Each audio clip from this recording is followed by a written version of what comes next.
Kenele, tamban. Sarap siya na. Undag siya.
ಕಂಪನಿಯಲ್ಲಿ ಈ ವರ್ಷವು ರಾಷ್ಟ್ರೀಯ ಸುರಕ್ಷತಾ ದಿನಾಚರಣೆಯನ್ನು ಆಚರಿಸಲಾಗುತ್ತಿದೆ.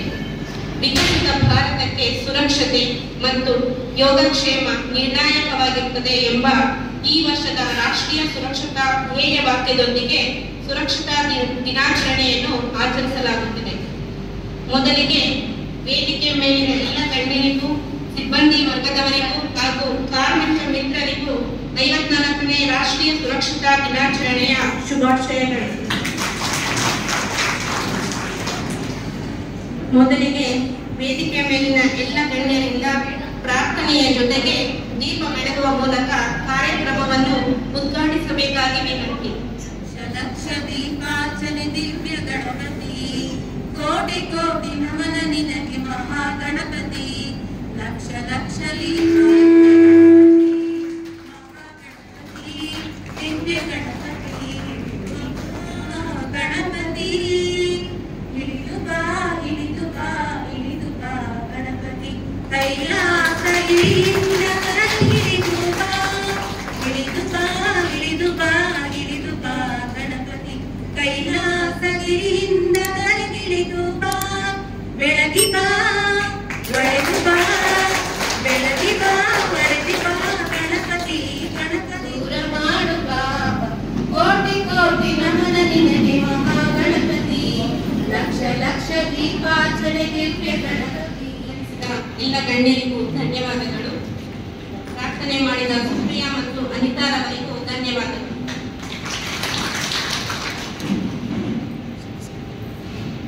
ಕಾರ್ಯಕ್ರಮದ ಸ್ವಾಗತ ಭಾಷಣವನ್ನು ಮಾಡಲಿದ್ದಾರೆ ರವಿಕುಮಾರ್ ಅವರು. ರಾಷ್ಟ್ರೀಯ ಸುರಕ್ಷತಾ ದಿನದ ಶುಭಾಶಯಗಳು.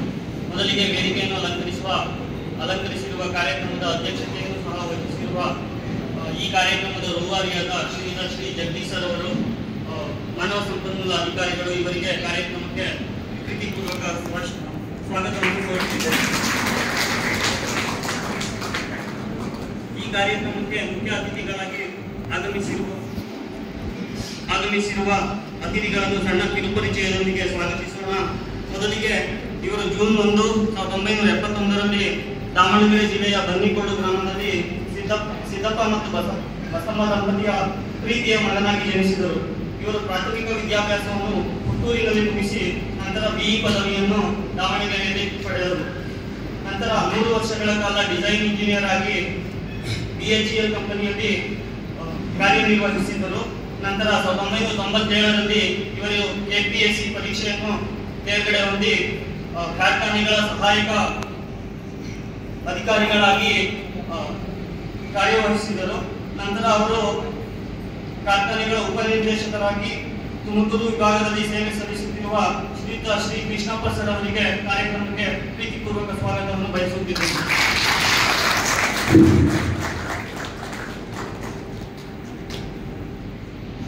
ಮತ್ತೋರ್ವ ಅತಿಥಿಗಳು ಇವರು ಹಾಸನ ಜಿಲ್ಲೆಯ ಬರಗೂರು ಗ್ರಾಮದಲ್ಲಿ ಜನಿಸಿದರು. ತಂದೆ ಪುಟ್ಟೇಗೌಡರು ವೃತ್ತಿಯಲ್ಲಿ ವೈದ್ಯರಾಗಿದ್ದು ಮಂಡ್ಯ ಜಿಲ್ಲೆಯಲ್ಲಿ ಸೇವೆ ಸಲ್ಲಿಸುತ್ತಿದ್ದಾರೆ. ಶ್ರೀಯುತರು ಪ್ರಾಥಮಿಕ ವಿದ್ಯಾಭ್ಯಾಸವನ್ನು ಮಂಡ್ಯ ಜಿಲ್ಲೆಯಲ್ಲಿ ಮುಗಿಸಿ ನಂತರ ಬೆಂಗಳೂರಿನಲ್ಲಿ BE ಪದವಿಯನ್ನು ಪಡೆದರು.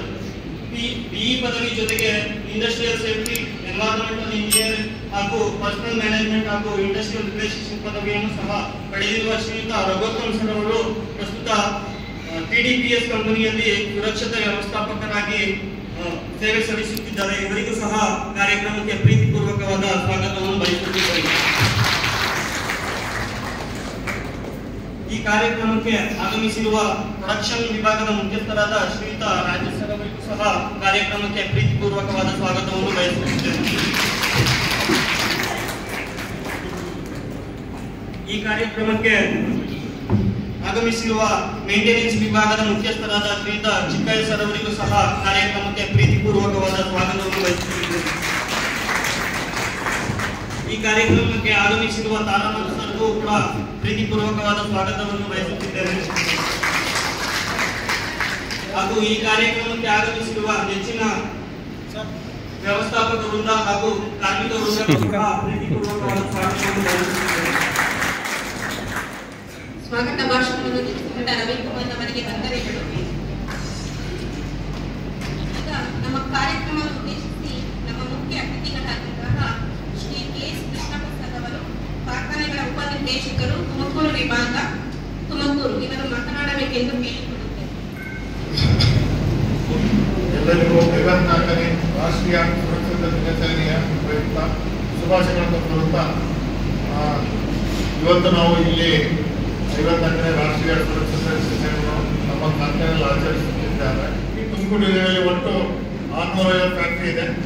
650 ಫ್ಯಾಕ್ಟ್ರಿಯಲ್ಲಿ ಸುಮಾರು 53,000 ಜನ ಕೆಲಸ ಮಾಡ್ತಾ ಇದ್ದಾರೆ. ಅದರಲ್ಲಿ 12,000 ಜನ ಮಹಿಳಾ ಕಾರ್ಮಿಕರಿದ್ದು, ಉಳಿದವರು 39,000 ಜನ ಪುರುಷ ಕಾರ್ಮಿಕರು ಕೆಲಸ ನಿರ್ವಹಿಸಿದ್ದು, ಸುಮಾರು 10ರಿಂದ 3,000ವರೆಗೆ ಇರುವಂಥ ಕಾರ್ಮಿಕರಿರುವಂಥ ಕಾರ್ಖಾನೆಗಳಿವೆ. ಅದರಲ್ಲಿ 56 ಹಜಾರ್ಡಸ್ ಇಂಡಸ್ಟ್ರಿ ಇದೆ. ಒಂದು ಕಾರ್ಖಾನೆ ಮಾತ್ರ NIS ಅಂತ ನಾವು ಮೇಜರ್ ಹಜಾರ್ಡಸ್ ಕಾರ್ಖಾನೆ, ಅದು ಇಲ್ಲೇ ಯಡಿಯೂರಲ್ಲಿದೆ. ಸ್ನೇಹಿತರೆ ನೋಡಿ, ಸೇಫ್ಟಿ ಅಂದ್ರೆ ಎಕ್ಸಾಂಪಲ್ ನೀವು ಹೇಳ್ಬೋದು, ಸೇಫ್ಟಿ ಅಂಡ್ ಹೆಲ್ತ್. ಸೇಫ್ಟಿ ಮತ್ತು ಹೆಲ್ತ್ ಎರಡು two sides of the coin ಇದ್ದಂಗೆ. ನೀವು ಹೇಗಂತ ಕೇಳ್ಬೋದು, ಹೆಲ್ತ್ ಚೆನ್ನಾಗಿದ್ರೆ ನೀವು ಸೇಫಾಗಿ ಕೆಲಸ ಮಾಡ್ಬೋದು ಅಲ್ವಾ? ನೀವು ಸೇಫಾಗಿ ಕೆಲಸ ಮಾಡಿದ್ರೆ ನಿಮ್ಮ ಆರೋಗ್ಯ ಚೆನ್ನಾಗಿರುತ್ತೆ. ಯಾವಾಗ ನೀವು ಚೆನ್ನಾಗಿ ಕೆಲಸ ಮಾಡ್ತೀರಾ, ಈಗಿನ ಕಾಂಪಿಟೇಟಿವ್ ವರ್ಲ್ಡ್ ಅಲ್ಲಿ ಹೇಗಿರ್ಬೇಕಂದ್ರೆ ನೀವು ಕ್ವಾಲಿಟಿ ಪ್ರಾಡಕ್ಟ್ ಹೋಗಬೇಕು. ವಿತ್ ಪ್ರೊಡಕ್ಟಿವಿಟಿ ಕೊಟ್ಟ ಮಾತ್ರ ಒಂದು ಕಂಪನಿ ಮುಂದೆ ಬರಲು ಸಾಧ್ಯವಾಗುತ್ತೆ. ಒಂದು ಕಂಪನಿ ಮುಂದೆ ಬಂತಂದ್ರೆ ನಿಮಗೂ ಪ್ರಾಫಿಟ್ ಸೇಲ್ ಮಾಡುತ್ತೆ, ಮತ್ತೆ ನಿಮ್ಮ ಎಲ್ಲಿ ಕೆಲಸ ಮಾಡ್ತೀರಾ ಅದನ್ನ ಸಿಸ್ಟಮ್ ಆಗಲಿ ಪ್ರೋಸೆಸ್ ಅಲ್ಲಿ ಅಪ್ಡೇಟ್ ಮಾಡುತ್ತೆ. ಅದಕ್ಕೆ ನಿಮಗೆ ಯಾವ್ದಾದ್ರು ನಿಮಗೂ ಅಡ್ವಾಂಟೇಜ್ ಆಗುತ್ತೆ. ಯಾವಾಗ ಇಂಪ್ಲಿಮೆಂಟ್ ಜಾಸ್ತಿ ಕೊಡ್ತಾರೆ ಮತ್ತೆ ನಿಮಗೆ ಇಂಪ್ಲಿಮೆಂಟ್ ಜಾಸ್ತಿ ಕೊಡ್ಬೋದು, ಮತ್ತೆ ಫೆಸಿಲಿಟಿ ಜಾಸ್ತಿ ಕೊಟ್ಟರೆ ನಿಮ್ಮ ಇಲ್ಲಿ ನಿಮ್ಮ ಮನೆಯಲ್ಲೂ ಸಹ ನೀವು ನಿಮ್ಮ ಇದನ್ನ ಲೆವೆಲ್ನ ಇನ್ಕ್ರೀಸ್ ಮಾಡ್ಕೋಬಹುದು. ಮತ್ತೆ ಬೆಳಿಗ್ಗೆ ಎದ್ದಾಗಿಂದ ಸೇಫ್ಟಿ ಸ್ಟಾರ್ಟ್ ಆಗುತ್ತೆ. ನೀವು ಹೇಗೆ ಅಂತ ಕೇಳ್ಬೋದು, ಬೆಳಿಗ್ಗೆ ಎದ್ದಾಗ ನೀವು ರೆಡಿ ಆಗ್ಬೇಕಾದ್ರೆ ಗ್ಯಾಸ್ ಗೀಸರ್ ಆನ್ ಮಾಡ್ತೀರಾ, ಇಲ್ಲಾಂದ್ರೆ ಗ್ಯಾಸ್ ಹೀಟರ್ ಇರ್ಬೋದು, ಇಲ್ಲಾಂದ್ರೆ ಗ್ಯಾಸ್ ಸ್ಟವ್ ಆನ್ ಮಾಡ್ಕೊಂಡು ರೆಡಿಯಾಗಿ ಬರ್ಬೇಕಾದ್ರೂ ನೀವು ರೋಡಲ್ಲಿ ಸೇಫಾಗಿ ಬರಬೇಕು. ಯಾಕಂದ್ರೆ ರೋಡಲ್ಲಿ ಅಪಘಾತ ಆಗೋ ಚಾನ್ಸಸ್ ಇದೆ. ಒಂದ್ಸಲಿ ನೀವು ಫ್ಯಾಕ್ಟ್ರಿಗೆ ಬಂದ್ಮೇಲೆ ಎಲ್ಲಿ ಕೆಲಸ ಮಾಡ್ತಾ ಇದ್ರ ಆ ಸ್ಥಳದಲ್ಲಿ ಏನ್ PPC ರಿಕ್ವೈರ್ಮೆಂಟ್ ಇದೆ, ಪರ್ಸನಲ್ ಪ್ರೊಟೆಕ್ಟಿವ್ ಎಕ್ವಿಪ್ಮೆಂಟ್ಸ್ ಅಂತ ಇದೆ, ಅದನ್ನ ಯೂಸ್ ಮಾಡಿಬಿಟ್ಟು ಕೆಲಸ ಮಾಡಬೇಕು. ಎಕ್ಸಾಂಪಲ್ ಪರ್ಸನಲ್ ಪ್ರೊಟೆಕ್ಟಿವ್ ಎಕ್ವಿಪ್ಮೆಂಟ್ಸ್ ಯಾಕೆ ಯೂಸ್ ಮಾಡ್ತಾವಂದ್ರೆ ಎಲ್ಲಿ 100% ಹಜಾರ್ಡ್ಸ್ನ ನಾವು ಅವಾಯ್ಡ್ ಮಾಡೋಕ್ಕಾಗಲ್ಲ ಅಲ್ಲಿ ಮಾತ್ರ ನಾವು ಪರ್ಸನಲ್ ಪ್ರೊಟೆಕ್ಟಿವ್ ಎಕ್ವಿಪ್ಮೆಂಟ್ಸ್ ಯೂಸ್ ಮಾಡೋದು. ಅದು ಸೆಕೆಂಡ್ ಲೈನ್ ಆಫ್ ಡಿಫೆನ್ಸ್ ಅಂತ ಕರಿತೀವಿ ನಾವು. PPEs ಯೂಸ್ ಮಾಡಿದ್ರೆ 100% ಆಕ್ಸಿಡೆಂಟ್ಸ್ ಅವಾಯ್ಡ್ ಆಗಲ್ಲ, ಸಿವಿಯಾರಿಟಿ ಕಮ್ಮಿ ಆಗುತ್ತೆ, ಅಪಘಾತದ ತೀವ್ರತೆ ಕಮ್ಮಿ ಆಗುತ್ತೆ. ಹೇಗಂತ ಕೇಳ್ಬೋದು, ನೀವು ಶೂ ಹಾಕ್ತೀರ, ಶೂ ಹಾಕೋದು ಯಾಕಂದ್ರೆ ಕಾಲ್ನಲ್ಲಿ ಏನಾದರೂ ಭಾರವಾದ ವಸ್ತು ಬಿದ್ದರೆ ಕಾಲಿಗೆ ಎಫೆಕ್ಟ್ ಆಗಬಾರ್ದು ಅಂತ ಶೂ ಹಾಕ್ತೀವಿ. ಕಣ್ಣಿಗೆ ಗ್ಲಾಸ್ ಹಾಕ್ತವೆ ಯಾಕಂದ್ರೆ ಕಣ್ಣಿಗೆ ಏನಾದ್ರು ಸಿಡಿಬಾರ್ದು. ಗ್ಲೌಸ್ ಹಾಕೋದು ಯಾಕಂದ್ರೆ ನಾವು ಹ್ಯಾಂಡ್ ಗ್ಲೌಸ್ ನಾವು ಏನಾದರೂ ಶಾರ್ಪ್ ಆಬ್ಜೆಕ್ಟ್ ಹ್ಯಾಂಡ್ ಮಾಡ್ಬೇಕಾದ್ರೆ ಕಣ್ಣಿಗೆ ಕಟ್ ಹಾಕ್ಬಾರ್ದು. ಮತ್ತೆ ಮಾಸ್ಕ್ ಯೂಸ್ ಮಾಡೋದು ಯಾಕಂದ್ರೆ ನಾವು ಇಲ್ಲಿ ಡಸ್ಟ್ ಎಲ್ಲೆಲ್ಲಿ ಕೆಲಸ ಮಾಡ್ತಾವೆ ಏನೋ ಡಸ್ಟ್ ಬಂದ್ರೆ ಕೆಮಿಕಲ್ ಪ್ರೂಫ್ ಬಂದ್ರೆ ನಾವು ಇನ್ಹೇಲ್ ಮಾಡಬಾರ್ದು. ಅದಕ್ಕೋಸ್ಕರ ನಾವು PPEs ಯೂಸ್ ಮಾಡ್ತೀವಿ. ಯಾವುದೇ ನಾವು ಎಷ್ಟೋ ಏನಾದರೂ ಯೂಸ್ ಮಾಡ್ಬೇಕಂದ್ರೆ ನಮ್ಗೆ ಇನ್ಸು ಆಗುತ್ತೆ, ಆದ್ರೆ ಅನ್ಅವಾಯ್ಡಬಲ್ ಸರ್ಕಮ್ಸ್ಟೆನ್ಸಸ್ ಅಲ್ಲಿ ಕೆಲವೊಂದು PPEs ನೀವು ಯೂಸ್ ಮಾಡಲೇಬೇಕು. ಯಾಕಂದ್ರೆ ನೀವು ಮನೆಯಿಂದ ಕೆಲಸಕ್ಕೋಸ್ಕರ ಬಂದಿರ್ತಾರ, ನಿಮ್ಮ ಮನೆಯಲ್ಲಿ ನಿಮಗೋಸ್ಕರ ವೇಟ್ ಮಾಡ್ತಾ ಇರ್ತಾರೆ. ನಮ್ಮ ಅಮ್ಮ ಕೆಲಸಕ್ಕೆ ಹೋಗಿದ್ದಾರೆ, ನಮ್ಮ ಹೆಂಡತಿ ಕೆಲಸಕ್ಕೆ ಹೋಗಿದ್ದಾರೆ, ನಮ್ಮ ಸೊಸೆ ಕೆಲಸಕ್ಕೆ ಹೋಗಿದ್ದಾರೆ. ನೀವು ಹೇಗೆ ಬಂದು ಹಾಗೆ ಹೋದ್ರೆ ನಿಮ್ಮ ಫ್ಯಾಕ್ಟ್ರಿಯಲ್ಲಿ ಸುರಕ್ಷತೆ ಇದೆ ಅಂತ ಅರ್ಥ ಇಲ್ಲ. ಏನಾದ್ರು ಅಪಘಾತ ಮಾಡ್ಕೊಂಡ್ರೆ ಫಸ್ಟ್ ಟ್ರೈನ್ ಆಗೋದು ಹೇಗೆ ನಿಮ್ಗೆ ತಾನೆ, ಏನೋ ಒಂದು ಕಟ್ ಇಂಜುರಿ ಆದ್ರೂ ಟ್ರೈನ್ ಆಗೋದು ನಿಮಗೆ, ನಿಮ್ಮ ಮ್ಯಾನೇಜರ್ಗೆ ಆಗಲ್ಲ, ನಿಮ್ಮ GMಗೆ ಆಗಲ್ಲ, ನಿಮ್ಮ ಓನರ್ಗೆ ಆಗಲ್ಲ. ಅದಕ್ಕೆ ನಿಮ್ಮ ಸುರಕ್ಷತೆ ನಿಮ್ಮ ಕೈಯಲ್ಲಿರುತ್ತೆ, ನಿಮ್ಮ ಸೇಫ್ಟಿ ನಿಮ್ಮ ಕೈಯಲ್ಲಿರುತ್ತೆ. ನೀವು ಯಾಕೆ ಬಂದಿರ್ತೀರ ಕಾರ್ಖಾನೆಗೆ ಅಂದ್ರೆ ಇವತ್ತು 15 ಮೆಂಬರ್ ಫ್ಯಾಮಿಲಿ, ನಿಮ್ಮ ಫ್ಯಾಮಿಲಿಯಲ್ಲಿ ನೀವು ಬೆಳಿಗ್ಗೆ ಮಾಡೋದು, ನಿಮ್ಮ ಮೇಲೆ ಜನ ಡಿಪೆಂಡ್ ಆಗಿರ್ತಾರೆ. ನೀವು ಕೆಲಸ ಮಾಡುವಾಗ ನೀವು ನಿಮ್ಮ ಮಕ್ಕಳಿಗೆ ಜೀವನ ಕಟ್ಟಿಕೊಡೋಕ್ಕೋಸ್ಕರ ಬಂದಿದ್ದೀರ ಅಲ್ವಾ?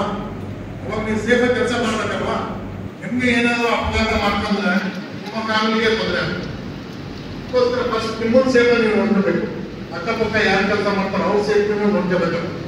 ಸ್ಯಾಲ್ರಿ ಎಷ್ಟು ತಗೊಂತೀವಿ ಅನ್ನೋದು ಇಂಪಾರ್ಟೆಂಟ್ ಅಲ್ಲ.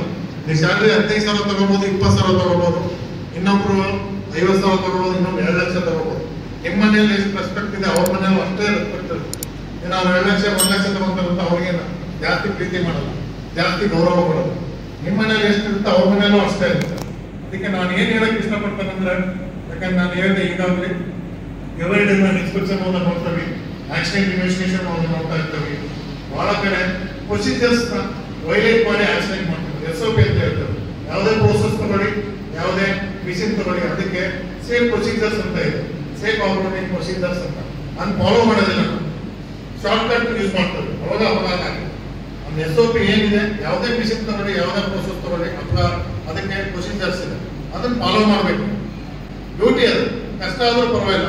ಅದನ್ನ ಶಾರ್ಟ್ ಕಟ್ ಮಾಡೋಕೆ ಅಪಘಾತ ಮಾಡ್ಕೊಂಡ್ರೆ ನಿಮಗೆ ತೊಂದರೆ ಆಗುತ್ತೆ, ನಿಮ್ಮ ಫ್ಯಾಮಿಲಿಗೆ ತೊಂದರೆ ಆಗುತ್ತೆ. ಇಂದ ಕೆಲಸ ಮಾಡಿ ತಡ ಆದ್ರೂ ಸ್ವಲ್ಪ ತಡ ಆದ್ರೂ ಪರವಾಗಿಲ್ಲ, ಕಾನ್ಸಂಟ್ರೇಟ್ ಮಾಡಬೇಕು. ಎಕ್ಸಾಂಪಲ್ ನೀವು ಮನೆಯಿಂದ ಬರ್ಬೇಕಾದ್ರೆ ಏನೇ ಸಾಂಸಾರಿಕ ತೊಂದರೆ ಇರಲಿ, ಜಗಳ ಆಗಿರ್ಲಿ, ನಿಮ್ಮ ಗಂಡನ ಜೊತೆ ಜಗಳ ಆಗಿರ್ತಾರ, ಅತ್ತೆ ಜೊತೆ ಜಗಳ ಆಗಿರ್ತಾರ, ನಾಲ್ಕಿನ ಜೊತೆ ಜಗಳ ಆಗಿರ್ತಾರ ಅಂತ ಆಡೋದಿಲ್ಲ, ನೀವು ಬಹಳ ಒಳ್ಳೇದು. ಬಟ್ ಆಡಿ ಬಂದ್ರು ಒಂದ್ಸಲಿ ನೀವು ಗೇಟ್ ಕ್ರಾಸ್ ಆದ್ಮೇಲೆ ಅದನ್ನೆಲ್ಲ ಮರಿಬೇಕು. ಏನು ಕೆಲಸ ಅಷ್ಟೇ, ಇಂಡಸ್ಟ್ರೀಸ್ ಕೆಲಸ ಕೊಟ್ಟಿದ್ದಾರೆ, ಅದನ್ನ ನಾವು ಕೆಲಸ ಮಾಡ್ಬೇಕು. ಸ್ಯಾಲರಿ ಎಷ್ಟು ಕೊಡ್ತಾರಲ್ಲ ಅದು ಇಂಪಾರ್ಟೆಂಟ್ ಅಲ್ಲ, ನೀವು ಎಷ್ಟು ಸೇಫ್ಟಿಯಿಂದ ಕೆಲಸ ಮಾಡ್ತೀವಿ ಅನ್ನೋದು ಇಂಪಾರ್ಟೆಂಟ್. ಕೆಲಸ ಮಾಡಬೇಕಂದ್ರೆ ನೀವು ನಿಮ್ಮ ಫ್ಯಾಮಿಲಿಯ ಜೀವನಕ್ಕೆ ಕೊಡೋದು, ಅವರ ಒಂದು ಮುಂದಿನ ಪೀಳಿಗೆಗೆ ನಿಮ್ಮ ಮಕ್ಕಳಿಗೆ ಜೀವನ ಕಟ್ಟಿಕೊಡೋಕ್ಕೋಸ್ಕರ ನೀವು ಇಲ್ಲಿ ಕೆಲಸ ಮಾಡಬೇಕು ಅಲ್ವಾ? ಅವ್ರಿಗೋಸ್ಕರ ನೀವು ಸೇಫಾಗಿ ಕೆಲಸ ಮಾಡಿ, ನಿಮಗೋಸ್ಕರ ಫಸ್ಟ್ ನೀವು ಮಾಡ್ಕೋಬೇಕು. ಈಗಾಗಲೇ ಹೇಳಿದ್ರೆ ನಿಮಗೆ ಫಸ್ಟ್ ಆಕ್ಸಿಡೆಂಟ್ ಅವ್ರು ಗಂಟೆಗಾಗಲ್ಲ, ಮ್ಯಾನೇಜರ್ ಆಗಲ್ಲ,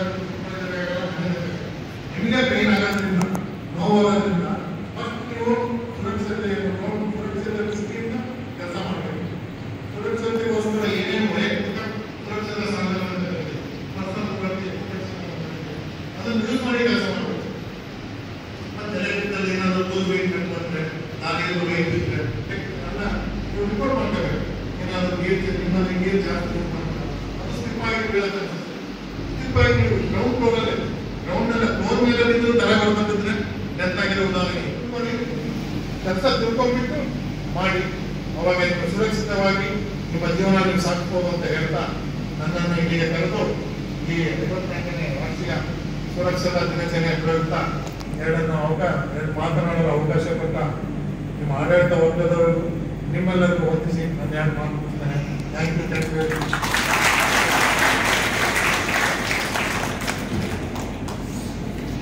ಸುರಕ್ಷತೆ ಕೇವಲ ಘೋಷಣೆಯಾಗಬಾರದು, ಅದು ನಮ್ಮ ಜೀವನದ ಒಂದು ವಿಧಾನವಾಗಬೇಕು.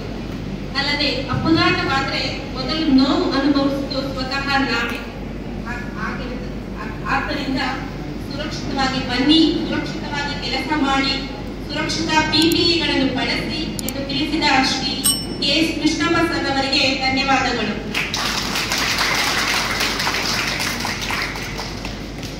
ಈಗ ನಮ್ಮ ಮತ್ತೊಬ್ಬ ಮುಖ್ಯ ಅತಿಥಿಯಾದಂತಹ ಶ್ರೀಯುತ ಶ್ರೀ ರಘೋತ್ತಮ್, ಸುರಕ್ಷತಾ ವಿಭಾಗದ ಮುಖ್ಯಸ್ಥರು, TDPS ಹೊಸಪೇಟೆ ಬೆಂಗಳೂರು, ಇವರು ನಮ್ಮ ಕಾರ್ಯಕ್ರಮವನ್ನು ಉದ್ದೇಶಿಸಿ ಮಾತನಾಡಬೇಕೆಂದು ಕೇಳಿಕೊಳ್ಳುತ್ತೇನೆ.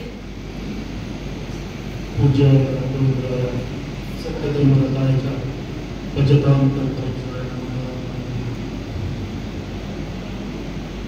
ಎಲ್ಲರಿಗೂ ನಮಸ್ಕಾರ. ಎಲ್ಲರಿಗೂ ಕೇಳಿಸ್ತಿದೆಯಾ? ಓಕೆ, ಗಮನದೊಂದಿಗೆ ಈ ಕಾರ್ಯಕ್ರಮ ಮುಂದುವರಿಸೋಣ. ಸಮುದ್ರದ ಕಲ್ಲು ಸದಾ ನೀರಿನಲ್ಲಿದ್ದರೂ ಕರಗಲಿಲ್ಲ, ಸಮುದ್ರದ ಕಲ್ಲು ಸದಾ ನೀರಿನಲ್ಲಿದ್ದರೂ ಕರಗಲಿಲ್ಲ, ಒಮ್ಮೆ ನಿಮ್ಮನ್ನು ನುಡಿದಾಕ್ಷಣ ಕರೆಗೆ ಹೋಗಲಿಲ್ಲ, ನಾನು ಹೇಗೆ ಸಮುದ್ರದ ಕಲ್ಲಾಗಲಿಲ್ಲ. ಅದು ಚಪ್ಪಾಳೆ. ಎಷ್ಟು ಜನ ಕನ್ನಡ ಬರುತ್ತೆ? ಎಷ್ಟು ಜನ ಕನ್ನಡ ಬರೋದಿಲ್ಲ? ಎಷ್ಟು ಜನ ನಿದ್ದೆ ಮಾಡ್ತಾ ಇದ್ದೀರಾ? ಓಕೆ, ಈ ವರ್ಷದ ಥೀಮ್ ಆದರೆ ನಮ್ಮ ಸರ್ ಹೇಳಿದಾಗೆ safety and well being crucial for Viksit Bharat. ನೋಡಿ, ಸುರಕ್ಷತೆ ಎಷ್ಟು ಮುಖ್ಯ ಅಂತ ನಮ್ಮ ಸಾಹೇಬ್ ಹೇಳಿದ್ರು. ಎದ್ದಾಗಲಿಂದ ಮನೆಯವರೆಗೂ ಸುರಕ್ಷತೆ ಬೇಕು. ಇವತ್ತು ನಾನು ನಿಮ್ಮ ಮುಂದೆ ನಿಂತಿದ್ದೀನಿ ಜೀವಂತವಾಗಿ ಅಂತ ಅಂದರೆ ನನ್ನ ರೈಡಿಂಗ್ ಹೆಲ್ಮೆಟ್ ಕಾರಣ. 2015 ಸೆಪ್ಟೆಂಬರ್ 5ನೇ ತಾರೀಕು ಒಂದು ಆಕ್ಸಿಡೆಂಟ್ ಆಗ್ತದೆ ನಮಗೆ. ನಾನೇ ಕಂಪ್ನಿ ವರ್ಕ್ ಮಾಡ್ತಾ ಇದ್ದೀನಿ, ಇಂಡಿಯನ್ ಕಾರ್ ಮೊಬೈಲ್ಸ್ ಅಂತ ಇತ್ತು, ನಾನೇ ಕಂಪ್ನಿ ಆಯಿತು. ಅದು ವರ್ಕ್ ಮಾಡಬೇಕಾದ್ರೆ ಬೆಳಗ್ಗೆ ಟೋಲ್ ದಾಟ್ ಬರಬೇಕಾದ್ರೆ ಒಂದು ಪುಣೆಯಿಂದ ಬರ್ತಾರೆ, ಲಾಗಿ ಟೀ ಕುಡಿಯೋಕೆ ಅಂತ ಲೆಫ್ಟ್ ಹೊರಟಿದ್ದಾರೆ. ಈ ಕಡೆ ಲೆಫ್ಟು ಕಿರಣ್ ಹಾಕಿದ್ದಾನೆ, ಗೊತ್ತಾಗಿಲ್ಲ. ನಾನು ಕೂಗ್ತಾ ಇದ್ದೀನಿ, ಗೊತ್ತಾಗ್ತಾರೆ, ಹೊರಡ್ತಾರೆ. ನಾನು ಬಿದ್ದು ಹೊಡೆದಿರೋ ಫೋರ್ಸ್ಗೆ ಬೈಕ್ ಬಿಟ್ಟು ಬೈಕೆಲ್ಲ ಫುಲ್ಲು ಇಂದ ಆಗ್ತಿದೆ, ಟೈರ್ ಹೊರಟಿದೆ. ನಾನು ಅಷ್ಟು ದೂರ ಹೋಗಿದ್ದೀನಿ. ಅವಾಗ ನನ್ನ ಕಣ್ಣು ಮುಂದೆ ನನ್ನ ಬುದ್ಧಿ ಬಂದಾಗಲಿಲ್ಲ. ಅವತ್ತಿನ ದಿನ ನನ್ನ ಲೈಫಲ್ಲಿ ಅಂದರೆ 35 ವರ್ಷ ಏನಾಯಿತು ಅಂತ ಕಣ್ಣು ಮುಂದೆ ಬಂದ್ಬಿಟ್ಟಿಲ್ಲ. ನಮ್ಮ ಜೀವನಕ್ಕೆ ಸುರಕ್ಷತೆ ಮರೆತು ನಾವು ಇರಲು ಸಾಧ್ಯವೇ? ಜೀವಕ್ಕೆ ರಕ್ಷಾ ಕವಚ ಸುರಕ್ಷತೆ, ಸುರಕ್ಷತೆ ಮರೆತು ನಾವು ಬದುಕಲು ಸಾಧ್ಯವೇ? ಕಾರ್ಮಿಕರ ಸವಿಗೂಡು ನಮ್ಮ ತಾನೇ, ನಮ್ಮ ಪ್ರೀತಿಯ ತಾನೇ, ನಮ್ಮ ಜೀವನಕ್ಕೆ ಸುರಕ್ಷತೆ ಎಂದು ಮುಖ್ಯವೇ? ಸುರಕ್ಷತೆ ಮರೆತು ನಾವು ಇರಲು ಸಾಧ್ಯವೇ? ಹೇಗಿಸಿದಿರ ಕಿವಿ ಮಾತು.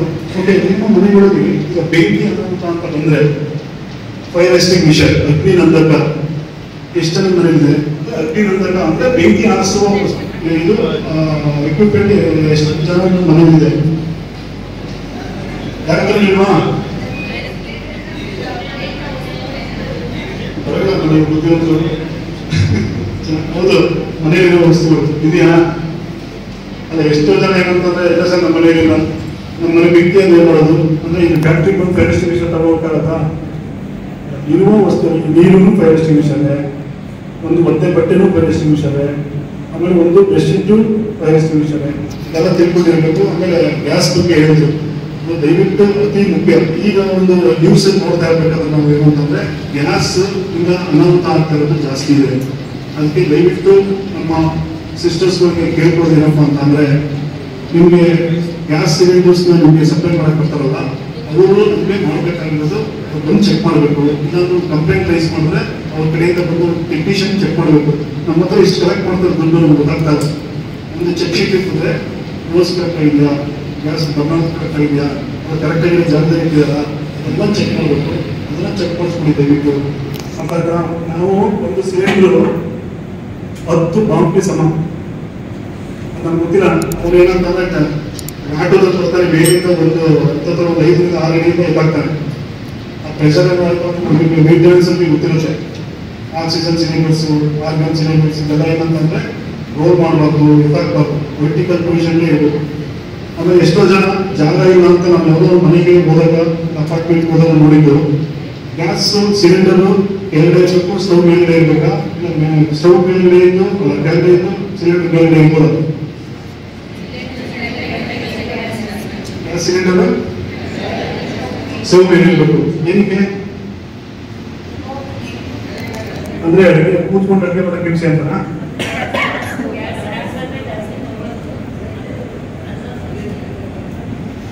ಪ್ರೆಷರ್ ಜಾಸ್ತಿ ಅಂತ. ಓಕೆ, ಗ್ಯಾಸ್ ಆಗಲಿ ಫ್ಯೂಮ್ಸ್ ಆಗಲಿ ಇದಾಗಲಿ ಪ್ರೆಷರ್ ಇರುತ್ತೆ. ನೋಡೋದು ಒಟ್ಟಲ್ಲಿ ಇವತ್ತಿಂದ ನೀವು ಚೆಕ್ ಮಾಡಿಸ್ಕೊಳ್ತೀರಾ ಗ್ಯಾಸ್ ಸಿಲಿಂಡರ್ಸು? ಹಾಂ, ಓಕೆ. ನಿಮಗೆಲ್ಲ ನಾನು ಮಾತು ತೋರಿಸ್ತೀನಿ. ಇಷ್ಟ ಆದರೆ ಇನ್ನೊಂದು ಚಪ್ಪಾಳೆ ಕೊಡ್ತೀನಿ.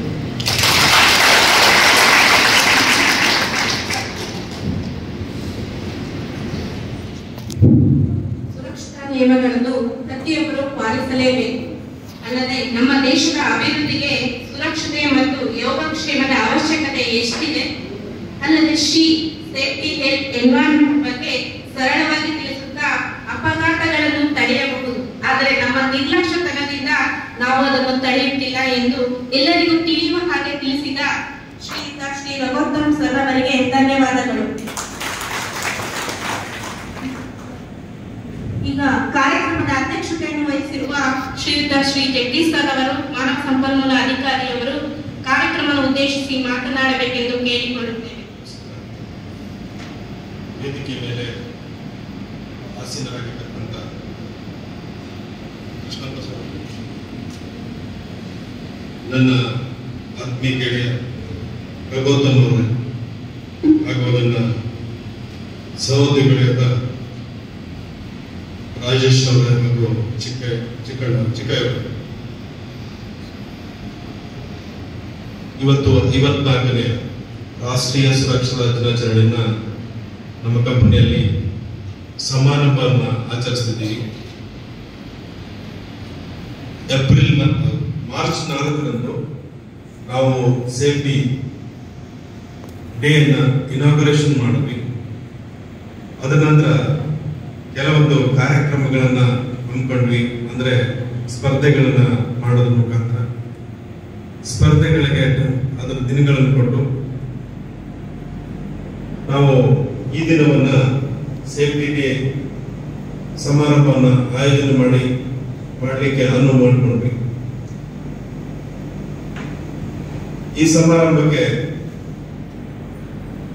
ಕೃಷ್ಣಪ್ಪ ಸರ್ ಅವ್ರನ್ನ ಕೇಳ್ಕೊಂಡವಾಗ ಅಂದ್ರೆ ಒಂದು ತಿಂಗಳು ಮೊದಲೇ, ಯಾಕಂದ್ರೆ ಅವ್ರು ತುಂಬಾ ಎಲ್ಲ ನಿಮ್ಗೆ ಗೊತ್ತಾಯ್ತಲ್ವಾ ಎಷ್ಟೊಂದು ಫ್ಯಾಕ್ಟ್ರಿಗಳನ್ನ ಅವರು ನೋಡ್ತಾ ಇದ್ದಾರೆ. ಅಷ್ಟೊಂದು ಫ್ಯಾಕ್ಟ್ರಿಗಳ ನಡುವಿನ ನಾವು ಕರೆದವಾಗ ನನ್ನ ಸುಮಾರು ಒಂದು 3-4 ವರ್ಷಗಳಿಂದ ಸತತವಾಗಿ ನಾನು ಸೇಫ್ಟಿ ಡೇ ಮಾಡ್ತೀನಿ ಸರ್ ಅಂತಂದವಾಗ ಮಾಡಿ ನಾನು ಬರ್ತೀನಿ, ಅದು ನನಗೆ ಟೈಮ್ ಕರೆಕ್ಟ್ ಆಗಿ ಮೊದಲೇ ಹೇಳಿರ್ಬೇಕು ಅಂತ. ಅದೇ ರೀತಿ ನಾವು ಹೇಳಿದ್ರೆ ಅದನ್ನ ಯಾವತ್ತೂ ತಪ್ಪಿಸ್ಕೊಂಡಿಲ್ಲ.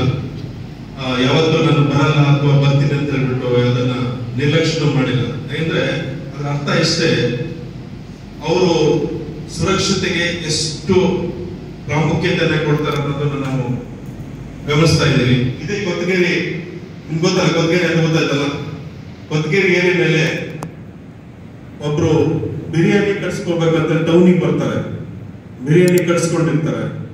ಆದ್ರೆ ಹೋಗ್ತಾ ಮನೆ ಮುಟ್ಟಿರಲ್ಲ, ಅಲ್ಲೇ ಯಾವುದೋ ಒಂದು ಅಪಘಾತ ಆಗಿ ತೀರ್ಕೊಂಡು ಬಿಡ್ತಾರೆ.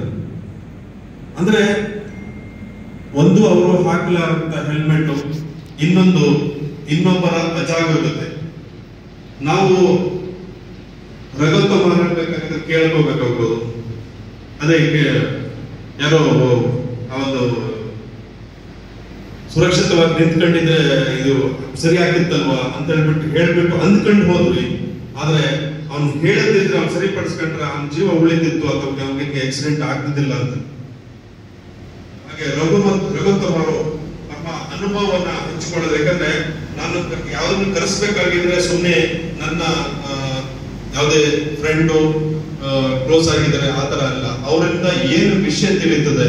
ನಿಮ್ಮನ್ನ ಲವ್ಲಿಕ್ಕೆ ಇಟ್ಟರು, ಎಷ್ಟು ಚೆನ್ನಾಗಿ ಮಾತಾಡಿಸ್ರು, ಅದರೊಳಗೆ ಸೇಫ್ಟಿ ಸುರಕ್ಷತೆ ಬಗ್ಗೆ ಏನಿದೆ ಅನ್ನೋದು ಹೇಳ್ಕೊಟ್ರು. ಸೊ ಅವರು ಈ ಒಂದು ನಿಮ್ಮನ್ನ ಗುರುತಿಸಿದ್ದಾರೆ. ಹಾಗೆ ನಾನು ನಿಮ್ಮಲ್ಲಿ ಕೇಳ್ಕೊಳ್ತೀನಿ, ದಯವಿಟ್ಟು ಈ ಒಂದು ಇಷ್ಟೇ ಲೇಡೀಸಿಗೆ ಸಂಬಂಧಪಟ್ಟದ್ದು, ಇಷ್ಟೇ ಬಂದ ಹುಡುಗರಿಗೆ ಸಂಬಂಧಪಟ್ಟದಲ್ಲ. ಮುಂದಿನ ದಿನಗಳಲ್ಲಿ ನಾನು ಕೇಳ್ಕೊಳ್ಳೋದಿಲ್ಲ, ಈ ಒಂದು ಸುರಕ್ಷತಾ ಸಮಾರಂಭ ಆಗಲಿ, ಸುರಕ್ಷತೆಗೆ ಹೆಚ್ಚು ಒತ್ತು ಕೊಟ್ಟರೆ ಪ್ರೊಡಕ್ಷನ್ ಬರುತ್ತೆ, ಕ್ವಾಲಿಟಿನೂ ಇರುತ್ತೆ, ಮೇಂಟೆನೆನ್ಸು ಮಷಿನ್ಸು ಸರಿಯಾಗಿ ಹೋಗುತ್ತೆ.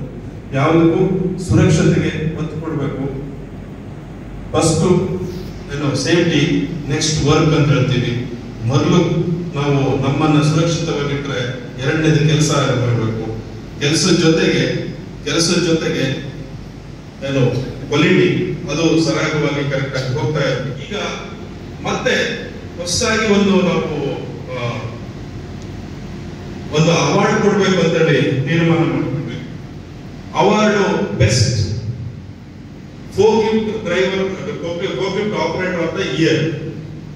ಈ ವರ್ಷದ ಅಂದ್ರೆ 2024ನೇ ವರ್ಷದ ಬೆಸ್ಟ್ ಫೋರ್ಕ್ಲಿಫ್ಟ್ ಆಪರೇಟರ್. ಯಾಕಂದ್ರೆ ಫೋರ್ಕ್ಲಿಫ್ಟ್ ಅಲ್ಲಿ ಸ್ವಲ್ಪ ಅಪಘಾತ ಆಗುವಂತ ಸಂದರ್ಭ ಜಾಸ್ತಿ ಇರುತ್ತೆ ಅಂತೇಳಿ ಅವರು ಆಪರೇಷನ್ಸ್ ಸರಿಯಾಗಿ ಮಾಡಬೇಕು ಅನ್ನೋ ಉದ್ದೇಶದಿಂದ ಬೆಸ್ಟ್ ಫೋರ್ಕ್ಲಿಫ್ಟ್ ಆಪರೇಟರ್ ಅಂತ ಹೇಳ್ಬಿಟ್ಟು ನಾವು ಕೊಟ್ವಿ. ಅವಾಗ ಆಯ್ಕೆ ಮಾಡಬೇಕಾಗಿದ್ರೆ ಒಂದು ಅವರು ರಜೆಗಳನ್ನು ತಗೊಂಡ್ವಿ, ಇನ್ನೊಂದು ಅವರು ಅಪಘಾತ ಮಾಡಿದರೆ ಇಲ್ವೋ, ಅಪಘಾತ ಇರಬಾರದು, ಹಾಗೆ ಅವರ ನಡತೆ ಯಾವ ರೀತಿ ಇದೆ ಅನ್ನೋದನ್ನ ಗಮನಿಸಿ ಈ ಒಂದು ಪ್ರೈಸ್ ಅನ್ನ ಕೊಡ್ತಾ ಇದ್ದೀವಿ. ಅವ್ರನ್ನೆಲ್ಲ ಈ ಒಂದು ಕಲಿಸ್ತೀನಿ, ಅವರ ಬಹುಮಾನ ತಗೊಂಡು ಹೋಗ್ಲಿಕ್ಕೆ.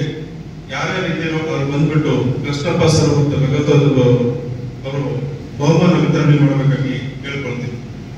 ಡ್ರಾಯಿಂಗ್ ಅಲ್ಲಿ ಫಸ್ಟ್ ಪ್ಲೇಸ್ ಅನುಪಮ, second place Supriya ML,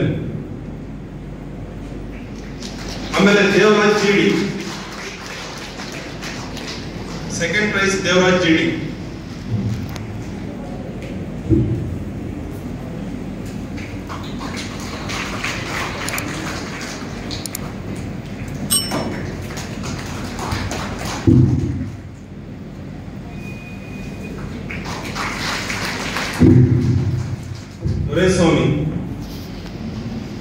Doreswamy ಎಷ್ಟು ಹುಷಾರಾಗಿದ್ದಾರೆ ನೋಡಿ.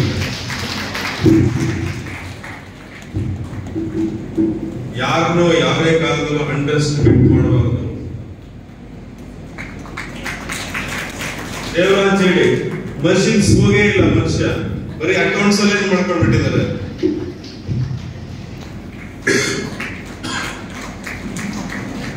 ಕ್ವಿಜ್ ಕಾಂಪಿಟೇಷನ್ ಅಲ್ಲಿ Shilpa M first place, second Shweta HD, ಮೂರನೇದು ಚೈತ್ರ KB,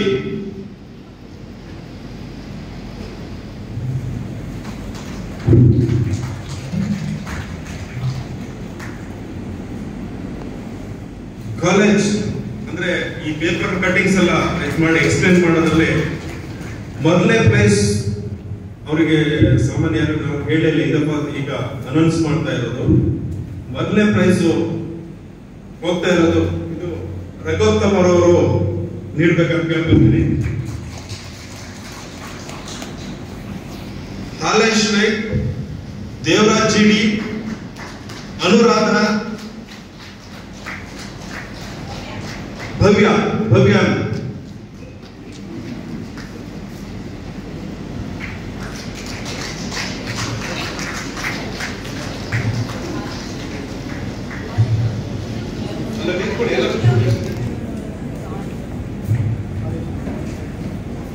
ನಾವು ಜಾಸ್ತಿ ಜನ ಪಾರ್ಟಿಸಿಪೇಟ್ ಮಾಡಿದ್ರೆ ನಿಮಗೆ ಬಹುಮಾನ ಬರೋದಕ್ಕಿಂತ ನಾಲೆಜ್ ಬೆಳೀತದೆ. ಏನು ಬಹುಮಾನ ಆಮೇಲೆ ಬಹುಮಾನ ಎಲ್ಲರಿಗೂ ಬರೋದಲ್ಲ, ಆದ್ರೆ ನಾಲೆಜ್ ಮಾತ್ರ ತುಂಬಾ ಚೆನ್ನಾಗಿ ಬೆಳೀತದೆ. ಅದಕ್ಕೋಸ್ಕರ ನೀವು ಆದಷ್ಟು ಪಾರ್ಟಿಸಿಪೇಷನ್ ಮಾಡ್ಬೇಕಂತ ಕೇಳ್ಕೊತೀನಿ. ಎರಡನೇ ಪ್ರೈಸು ಹೊನ್ನಮ್ಮ, ಪುಷ್ಪಲತಾ, ತೇಜ SD, ರಮ್ಯಾ KM.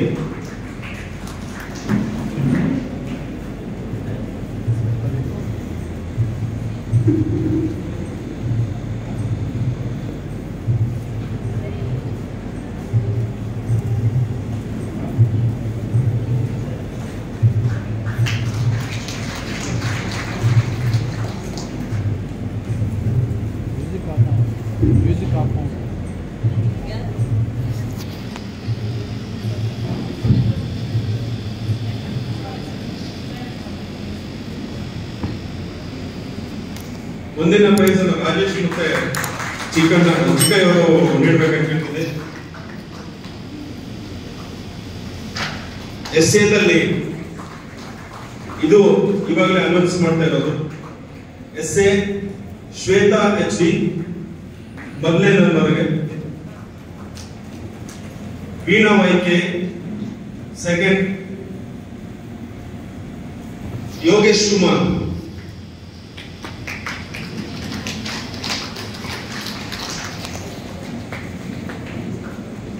ಚಪ್ಪಾಳೆ ಹೊಡ್ರಿ, ಆರೋಗ್ಯಕ್ಕೆ ಒಳ್ಳೆಯದು.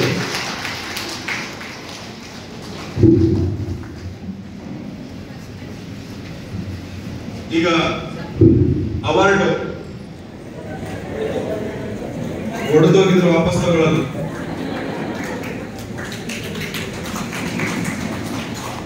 ಚಪ್ಪಾಳೆ ಕೊಡಿ. ನಿಮ್ಗೆ ಅವರಿಗೆ ಉತ್ತೇಜನ ಕೊಟ್ಟಂಗೆ ನಿಮ್ಗೆ ಆರೋಗ್ಯ ಸುಧಾರಣೆ. ಚಪ್ಪಾಳೆ ಚೆನ್ನಾಗಿರ್ಬೇಕು.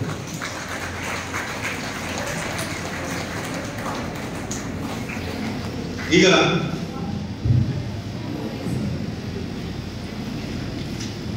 ಬೆಸ್ಟ್ ಫೋರ್ಕ್ ಡ್ರೈವರ್ ಗೆಸ್ ಮಾಡಿ ನೋಡೋಣ ಯಾರು ಅಂತ. ನಾವು ಈ ಸದ್ಯ 3 ಜನ ಆಯ್ಕೆ ಮಾಡಿದ್ದೀವಿ. ಯಾರಂತ ಮಾಡಿ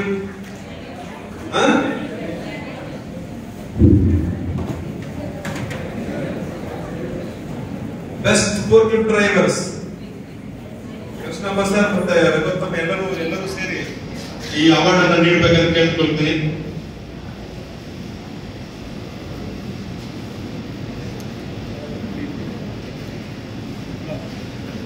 ವೆಂಕಟೇಶ್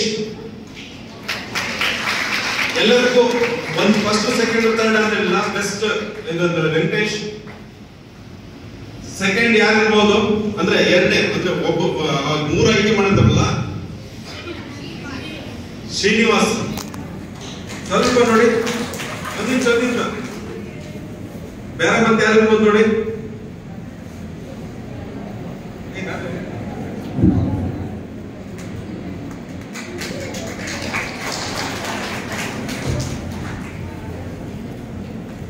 ವೆಂಕಟಪ್ಪ,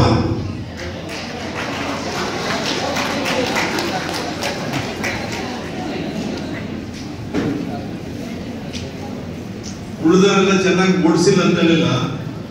ವೆಂಕಟಪ್ಪನ ಸುಧಾರಣೆ ಕಂಡ್ಬಿಟ್ಟು ಅವರು ಓಡಿಸುವಂತ ರೀತಿ ಯಾವುದೇ ಇಲ್ಲಿವರೆಗೂ ರಜೆ ಹಾಕ್ಬೋದು, ಅಂದ್ರೆ ಒಂದೇ ಒಂದು ಮಾರ್ಕ್ ಇಲ್ದೇನೆ ಓಡಿಸಿದಂತ ವ್ಯಕ್ತಿ ವೆಂಕಟಪ್ಪ.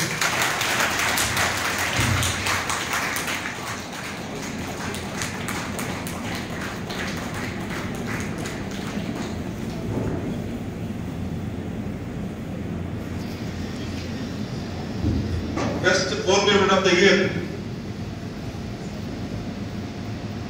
Srinivas PG.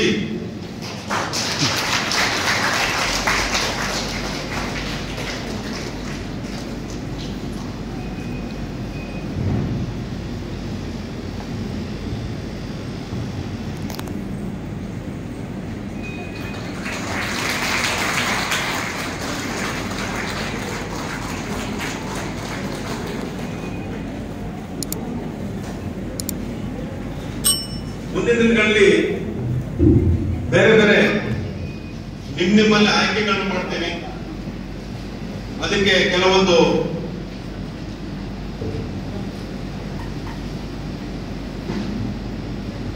ನಿಮ್ಗೆ ಅಂದ್ರೆ ಕೆಲವೊಂದು ರಜೆ ಅಥವಾ ಬೇರೆ ಒಂದು ಏನು ಯಾವ ರೀತಿ ನೀವು ಕೆಲಸ ಮಾಡ್ತೀರಿ, ಆಕ್ಸಿಡೆಂಟ್ ಫ್ರೀ. ಈಗ ಮುಂದಿನ ಘೋಷಣೆ ಏನಂದ್ರೆ ನಿಮ್ಮ ಸೆಕ್ಷನ್ ಅನ್ನ ಆಕ್ಸಿಡೆಂಟ್ ಫ್ರೀ ಸೆಕ್ಷನ್ ಅಂತಲೇ ಆಯ್ತಂದ್ರೆ ಅವರಿಗೆ ಅಲ್ಲಿ ಒಂದು ಇರುವಂತ ಸೂಪರ್ವೈಸರ್ ಮತ್ತು ಆಪರೇಟರ್ಗೆ ಅವಾರ್ಡ್ ಕೊಟ್ಟು ಬಹುಮಾನ ಎಲ್ಲರಿಗೂ ಮಾಡ್ಬೇಕಂತಲ್ಲಿ ಬಹುಮಾನ ವಿತರಣೆ ಮಾಡ್ಬೇಕಂತ ಅನ್ಕೊಂಡಿದ್ದೀವಿ. ಅದಕ್ಕೆ ನೀವು ಮಾಡ್ಬೇಕಾಗಿರೋದಿಷ್ಟೇ, ಆ ಜೋನ್ ನಿಮ್ಮ ಸೆಕ್ಷನ್ ಏನಿದೆಲ್ಲ ಅದರಲ್ಲಿ ಆಕ್ಸಿಡೆಂಟ್ಸ್ ಇರಲೇಬಾರದು, ಒಂದು ಯಾವುದೇ ಆಕ್ಸಿಡೆಂಟ್ಸ್ ಬರಬಾರದು. ಅದಕ್ಕೆ SOP ನ ಫಾಲೋ ಅಪ್ ಮಾಡಬೇಕು, SOP ನ ನೀವು ಫಾಲೋ ಮಾಡಬೇಕು. ಹಾಗೆ ಅಲ್ಲಿ ತಿಳುವಳಿಕೆ, ನಿಮ್ಗೆ ಏನ್ ತಿಳುವಳಿಕೆ ಕೊಡ್ತಾ ಅದನ್ನ ಪಾಲನೆ ಮಾಡಬೇಕು. ಇವಿಷ್ಟು ನೀವು ಸರಿಯಾಗಿ ಮಾಡಿದ್ರೆ, PP ಗಳನ್ನ ಸರಿಯಾಗಿ ಹಾಕೊಂಡಿದ್ರೆ ಆಕ್ಸಿಡೆಂಟ್ಸ್ ಆಗುವಂತದ್ದು ಮತ್ತೆ ಫಲಕಗಳನ್ನ ಸೂಚನೆಗಳನ್ನ ನೀವು ಜವಾಬ್ದಾರಿಯುತವಾಗಿ ಗಮನಿಸಿದ್ರೆ, ಆಕ್ಸಿಡೆಂಟ್ ಆಗದೆ ಇದ್ರೆ ಆ ಒಂದು ಪ್ಲೇಸ್ ಅನ್ನ ಆಕ್ಸಿಡೆಂಟ್ ಫ್ರೀ ಝೋನ್ ಅಥವಾ ಆಕ್ಸಿಡೆಂಟ್, ಈ ವರ್ಷದ ಆಕ್ಸಿಡೆಂಟ್ ಫ್ರೀ ಝೋನ್ ಅಥವಾ ಆಕ್ಸಿಡೆಂಟ್ ಫ್ರೀ ಸೆಕ್ಷನ್ ಅಂತ ಹೇಳ್ಬಿಟ್ಟು ಅವಾರ್ಡ್ ಕೊಡ್ತೀವಿ. ಅದಕ್ಕೆ ನಿಮ್ಮ ಸಹಕಾರ ಇರಬೇಕು. ಇಲ್ಲಿವರೆಗೆ ಬಹುಮಾನ ವಿತರಣೆ ಹಾಗೂ ಅಧ್ಯಕ್ಷನ ಭಾಷಣ ಮಾಡೋದಕ್ಕೆ ಅವಕಾಶ ಕೊಟ್ಟಂತ ನಿಮಗೂ ಮತ್ತೆ ವೇದಿಕೆ ಮೇಲೆ ಕೂತಂತ ಎಲ್ಲರಿಗೂ ವಂದಿಸ್ತಾ ನನ್ನ ಮಾತನ್ನು ಮುಗಿಸ್ತೀನಿ. ಯಾವಾಗ ಬೇಕಾದ್ರೂ ಸಂಭವಿಸಬಹುದು. ಅದು ನಮ್ಮ ಅಜಾಗರೂಕತೆಯಿಂದ ಮಾತ್ರ. ಜೀವ ಇಲ್ಲದ ಯಂತ್ರಗಳ ಜೊತೆ ಕೆಲಸ ಮಾಡುವಾಗ ಜೀವ ಇರುವ ನಾವುಗಳು ಎಚ್ಚರಿಕೆಯಿಂದ ಕೆಲಸ ಮಾಡಬೇಕು ಎಂದು ತಿಳಿಸುತ್ತಾ, ಕಂಪನಿಯ ಸುರಕ್ಷತಾ ನಿಯಮಗಳನ್ನು ಪಾಲಿಸಲು ಎಲ್ಲಾ ಮಾರ್ಗಗಳನ್ನು ತೆಗೆದುಕೊಂಡಿರುವ ಮತ್ತು ಅದರ ಬಗ್ಗೆ ತಿಳಿಸಿದ ಶ್ರೀಯುತ ಜಗದೀಶ್ ಸರ್ ಅವರಿಗೆ ಧನ್ಯವಾದಗಳು. ಕಾರ್ಮಿಕರಿಗೆ ಬಹುಮಾನ ವಿತರಿಸಿದ ಎಲ್ಲಾ ವೇದಿಕೆ ಮೇಲಿನ ಗಣ್ಯರಿಗೂ ಧನ್ಯವಾದಗಳು.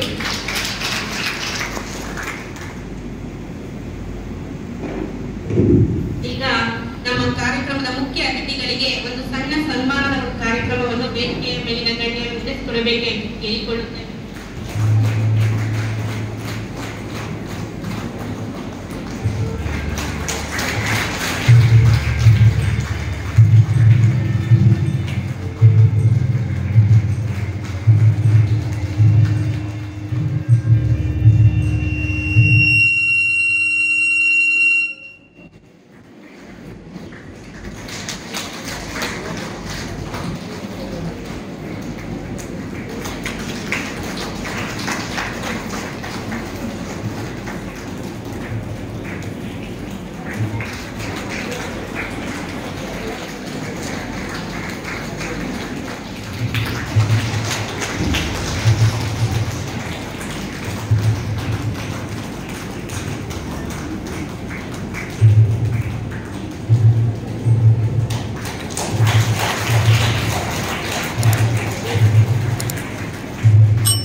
ವೇದಿಕೆ ಮೇಲಿನ ಎಲ್ಲ ಗಣ್ಯರಿಗೂ ಧನ್ಯವಾದಗಳು. ಈಗ ಕಾರ್ಯಕ್ರಮದ ಕೊನೆಯ ಹಂತವಾದ ವಂದನಾರ್ಪಣೆಯನ್ನು ನಡೆಸಿಕೊಡಲಿದ್ದಾರೆ ಸುರೇಶ್ ಅವರು.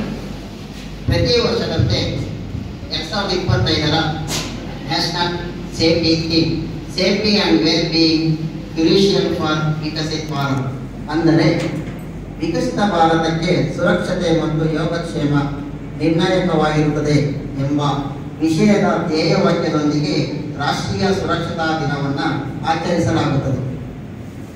ವೆಗೋನಾ ಇಂಡಿಯಾ ಪ್ರೈವೇಟ್ ಲಿಮಿಟೆಡ್ ಕುಣಿಗಲ್ನಲ್ಲಿ ಹಮ್ಮಿಕೊಂಡಿರುವ 54ನೇ ವರ್ಷದ ಸುರಕ್ಷತಾ ದಿನಾಚರಣೆ ಸುಂದರ ಸಮಾರಂಭಕ್ಕೆ ಆಗಮಿಸಿರುವ ಎಲ್ಲರಿಗೂ ನಮಿಸುತ್ತಾ ಈ ಕಾರ್ಯಕ್ರಮದ ವಂದನಾರ್ಪಣೆಯನ್ನ ಪ್ರಾರಂಭಿಸುತ್ತೇನೆ.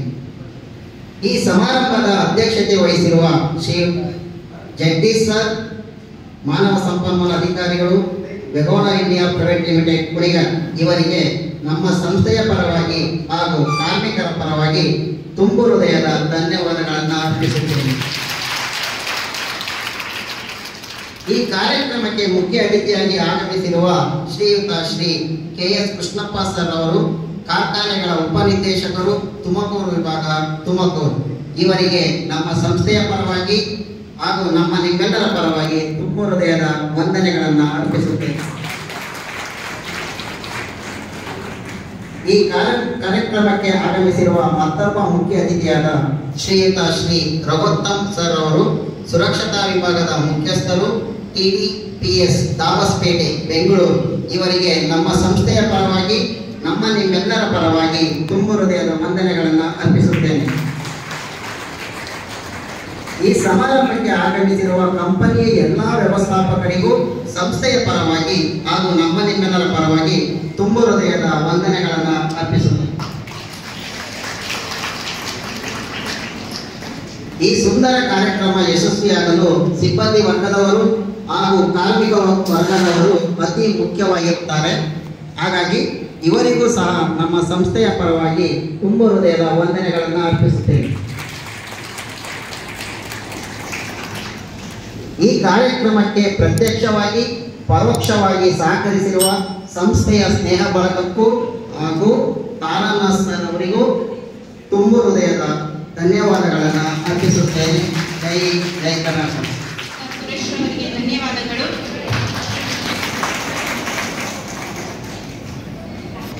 ಈಗ ಕಾರ್ಯಕ್ರಮಕ್ಕೆ ಆಗಮಿಸೋದಿಲ್ಲ, ಲಘು ಉಪಹಾರದ ವ್ಯವಸ್ಥೆ ಇದೆ, ಅದನ್ನ ತೆಗೆದುಕೊಂಡು ಎಲ್ಲರೂ ಸೇಫ್ ಆಗಿ ಮನೆಗೆ ಹೋಗ್ಬೇಕು. ಅವರ ಮನೆಗೆ ಹೋಗ್ಬೇಕಂತೆ.